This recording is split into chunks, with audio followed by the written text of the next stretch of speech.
Want to learn how to make your own scratch-off cards? Let me show you just how easy it is. First, you're going to print your design on cardstock. I have printed my design with the prize text visible in that gray font.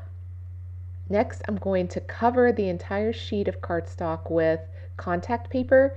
This is going to give it a nice shiny coating and also make it so that our ink will scratch off. So I'm just covering the entire design with contact paper. Then smooth out any bubbles or any wrinkles and cut your cardstock down to the size of your cards.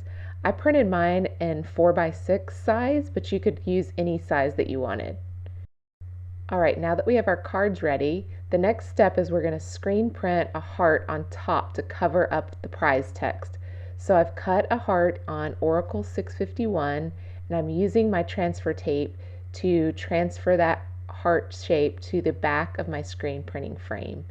I'm using a hinge frame here and you'll see why this is helpful in just a second.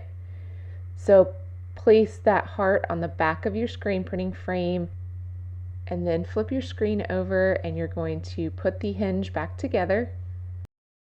So next you're going to place your card underneath the screen and line it up so that that text is right underneath the heart. Then tape off around the edges with painter's tape and you're ready to screen print your design. So I am screen printing with Speedball acrylic silver ink, and you'll see after one coat you can still kind of see the wording. So I'm using a heat gun and I'm going to dry the ink. I have my heat gun set on a really low setting so it's just cool air that's drying it. And I'm going to add more ink and repeat the process. And with this hinge frame, when I lower the screen, it's going to end up in the exact same spot each time, so it allows you to add multiple coats of ink and dry in between each coat. Once you've added enough coats, you'll see that your text is covered up. Then just leave your cards out to dry overnight, and the next day you're ready to give them to your Valentine so they can scratch them off and reveal their prize.